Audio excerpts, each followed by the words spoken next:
تھے آپ کو بتاتے چلے ناظرین، دوسری طرف مذاکرات اور سیاسی استحکام اور ایوان کی سب سے بڑی سیاسی جماعت کی بقا کے لیے ناگزیر ہیں، لیکن 190 ملین پاؤنڈ کا کیس ریپ اپ ہوتے ہی معاملہ یہ رہا ہے کہ تحریک انصاف ایک قدم مذاکرات کے لیے بڑھتی دکھائی دیتی ہے تو 4 قدم پیچھے ہٹتی بھی دکھائی دیتی ہے۔ جماعت کی جانب سے مذاکرات کی پیشکش کی جاتی ہے مگر فریقین کا آپشن کھلا بھی رکھا جاتا ہے۔ مذاکرات کا بظاہر دوسرا فریق اس وقت حکومت ہے کہ جس کی ساکھ پر آج بھی اتنے ہی سوال ہیں جتنے 8 فیبری کو اٹھے تھے۔ حکومت جس کمزور اتحاد پر کھڑی ہے، قبولیت اس کی واحد ضامن ہے۔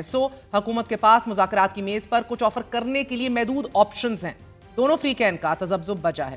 حکومت نے شرط یہ رکھی ہے کہ مذاکرات کے لیے عمران خان خود حکومت کو باضابطہ پیشکش کریں، جبکہ ہمارے ہی پروگرام میں انفارمیشن سیکرٹری شیخ وقاص کا یہ کہنا تھا کہ مذاکرات کے لیے حکومت ہم سے رابطہ کرے اور پہل کرے۔ حکومت کی جانب سے کھلے تضاد کا قضیہ یہ ہے کہ ایک جانب حکومت اور اپوزیشن کے درمیان مذاکرات کے لیے اسپیکر قومی اسمبلی ایاز صادق کا یہ کہنا ہے کہ حکومت اپوزیشن مذاکرات کے لیے میرا آفس، میرا چیمبر، میرا گھر ہر وقت حاضر ہے۔ حکومت اپوزیشن میں تلخیاں ختم کرنے کے لیے مذاکرات ضروری ہیں۔ اسپیکر کا دفتر، اسپیکر کا گھر 24 گھنٹے کھلا ہے۔ اگر اپوزیشن اور گورنمنٹ تشریف لانا چاہیں اور مذاکرات کی بات کرنا چاہیں، مل بیٹھ کے تلخی ختم کرنے کی بات کرنا چاہیں، اسپیکر کا دفتر ہے۔ جب تک میں اسپیکر ہوں اس میں انشاءاللہ کوئی کمی نہیں آنے دوں گا، اور میرے لیے قابل احترام ہے میرے ممبران۔ اسپیکر کا یہ آفر اور تحریک انصاف کا بوائیکاٹ اور ایک نئی ڈیڈ لائن۔ بات کریں گے مسلم لیگ نون کے سینئر رہنما مشیر وزیر اعظم پاکستان رانا ثناء اللہ صاحب سے۔ رانا صاحب بہت بہت شکریہ ساتھ دینے کا۔ فرمائے دیجئے گا سر کہ دس از اے فیکٹ، شہباز شریف نے وزارت عظمیٰ کا جب حلف اٹھایا تو صرف 2 ارکان کی اکثریت پر قائم ہوئی تھی آپ کی حکومت۔ تگنی کا ناچ نچا سکتی تھی تحریک انصاف۔ اجتماعی استعفے دے کر گھر جانے کو انہوں نے ترجیح دے دی۔ تحریک انصاف نے پھر ایوان پہ سڑکوں کو اور پھر سیاسی جماعتوں پر غیر سیاسی کرداروں کو فوقیت دی ہے۔ یہ حقائق اپنی جگہ درست ہے رانا صاحب، مگر اب تحریک انصاف نے پارلیمنٹ کا رخ کیا ہے۔ منتخب نمائندوں پر مشتمل یہ ایوان تحریک انصاف کو کیا پیشکش کر سکتا ہے، اور ایک ایسی ونڈو میں کہ جب منڈے کو ممکنہ طور پہ ایک نئی کنوکشن آ رہی ہے؟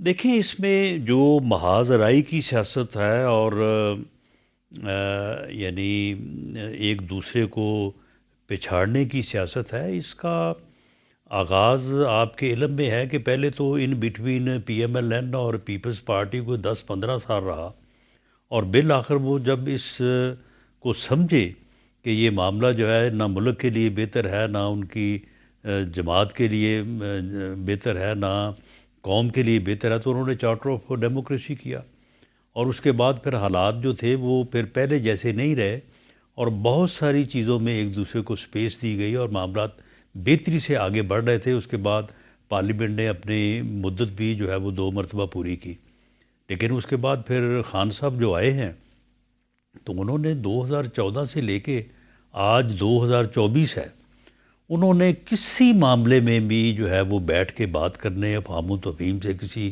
معاملے کو سلجھانے یا ریزالو کرنے کے اوپر جو ہے وہ انہوں نے یقین ہی نہیں رکھا۔ اگر وہ یہ آپ نے جو بات کی ہے پارلیمنٹ سے استعفوں والی، اگر وہ پارلیمنٹ سے ریزائن کر کے نہ جاتے تو شاید وہ حکومت جو ہے وہ 16 ماہ کی بجائے 16 ہفتے جو ہے وہ بڑی مشکل سے جو ہے وہ آگے بڑھ سکتی۔ پھر اس کے بعد اگر وہ جو ہے وہ اسمبلیاں نہ توڑتے، حکومتیں نہ توڑتے، یہ سارا کچھ جو ہے وہ ایک ہی طرح کا طرز عمل جو ہے وہ آج تک جو ہے وہ اختیار کیے ہوئے ہیں، اور اس طرز عمل سے سیاست جو ہے وہ بگڑ تو سکتی ہے، سلجھ نہیں سکتی۔ سلجھے گی اسی وقت جب پولیٹیکل لیڈرشپ، پولیٹیکل پارٹی جو ہیں وہ ٹیبل پہ بیٹھیں گی، وہ پولیٹیکل ڈائلاگ کریں گی۔ آپ کو جینوئنلی یقین ان کا ہے پولیٹیکل کہ یہ ڈائلاگ کے سدھار اوپر جو شاید ہے یقین نہیں ہے، اور یہ پولیٹیکل ڈائلاگ کی آپشن فائنلی بالآخر اویل کرنا دے رہا ہے، درست ہے؟ آپ کا جینوئنلی یہ یقین ہے کہ اس کے اوپر مکمل نیک نیتی سے گامزن ہے عمران خان صاحب؟ کیونکہ کل میرے ساتھ ڈاکٹر مصدق ملک صاحب بھی تھے، وہ اس کو نہیں مان رہے تھے، وہ کہہ رہے تھے یہ ابھی بھی گیم کھیلی جا رہی ہے۔ نہیں، اس میں گیم کسی نے کیا کھیلنی ہے؟ اگر انہوں نے جو ہے وہ مسلسل اور تسلسل کے ساتھ محاذ رائی کی سیاست کی تو اس میں کون سا جو ہے وہ انہوں نے جو ہے وہ مفاد حاصل کیا ہے، اس میں نقصان اٹھایا انہوں نے، نہیں آج اور ہمیں بھی جو نقصان مذاکرات کی پہنچایا ٹیبل پہ آپ کے ساتھ بیٹھنا چاہ رہے ہیں، is there an ulterior motive that you see? Do you feel کہ یہ ابھی بھی گیم ہے؟ کیونکہ خان صاحب کے بیانات میں تو اتنی ہی سختی ہے، 500 دن کیا 500 سال رکھ لو اندر کہتے ہیں۔ نہیں دیکھیں، نہیں اس میں دیکھیں الٹیریئر موٹو کی بجائے اگر میں اس بات کو اس طرح سے جو ہے وہ بیان کروں کہ ان کے اپنے اہداف ہیں، وہ یہ چاہتے ہیں کہ وہ یہ معاملات جو ہیں اس میں مثال کے طور پہ وہ چاہتے ہیں کہ وہ فوری طور پہ رہا ہوں، وہ یہ چاہتے ہیں کہ تمام مقدمات کیونکہ غلط ہیں ان کی نظر میں یہ سارے ختم ہوں، وہ یہ چاہتے ہیں کہ سارے لوگ جو ہیں وہ رہا ہوں، اور شاید وہ یہ بھی چاہتے ہیں کہ جہاں پہ وہ ہیں ہم وہاں پہ پہنچ جائیں، اور وہ جہاں پہ ہم ہیں وہاں پہ وہ آ جائیں۔ تو یہ تو ان کے جو ہے وہ ارادے ہو سکتے ہیں، اسی طرح سے ہمارے بھی ارادے جو ہے وہ ہو سکتے ہیں، ہو سکتا ہے ان کی طرح کہ وہ ادھر ہی اس رہیں حد جدھر تک ہیں اور ہم ادھر ہی رہیں ambitious نہ جدھر ہم ہوں۔ ہیں۔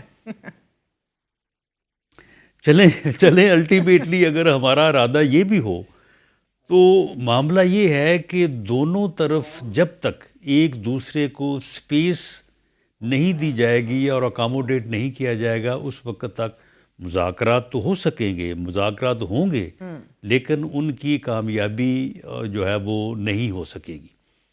تو مذاکرات تو نام ہی اسی چیز کا ہے کہ آپ دوسرے کو بھی تسلیم کریں، اس کو اکاموڈیٹ کریں، اسے بھی کچھ سپیس دیں، اس کی کوئی مانیں اپنی منوائیں، کوشش یہ ہوتی ہے کہ آپ کی زیادہ مانی جائے۔ تو اس کے اوپر یقیناً اگر مصدق ملک صاحب نے بھی شک کا اظہار کیا ہے تو مجھے بھی اس کا کوئی پورا یقین نہیں ہے کہ عمران خان صاحب جو ہیں وہ اپنے مطالبات سے کس حد تک پیچھے ہٹیں گے، لیکن بہرحال انہیں کہیں نہ کہیں تو پیچھے ہٹنا پڑے گا اور سپیس دینی پڑے گی۔ اسی طرح سے ہمارے بھی ہو سکتا ہے کہ بڑے ایمبیشس اور ہمارے بھی خیالات ہوں کہ جی ہمیں جو ہے وہ اس طرح سے جو ہے وہ ہر چیز جو ہے وہ ہمارے ہی حق میں ہونی چاہیے۔ اچھا رانا صاحب یہ ہمیں بات بھی بتائیے کسی گا کہ جگہ پہ پی ٹی آئی کنسیڈ کرنا مذاکراتی پڑے گا۔ کمیٹی کے نام تو سامنے آ چکے ہیں، کیا حکومت نے کمیٹی پہ کام شروع کر دیا ہے؟ کیونکہ کل یہ میں نے خبر بھی دی کہ واقعی ایک ہائی لیول کمیٹی بنائی جائے گی، مگر اب اس کے اندر آپ لوگ خود ہی ہوں گے، اتحادیوں پیپلز پارٹی کو بھی ملائیں گے؟ کب تک اس کا کوئی خد و خال نظر آ سکتے ہیں؟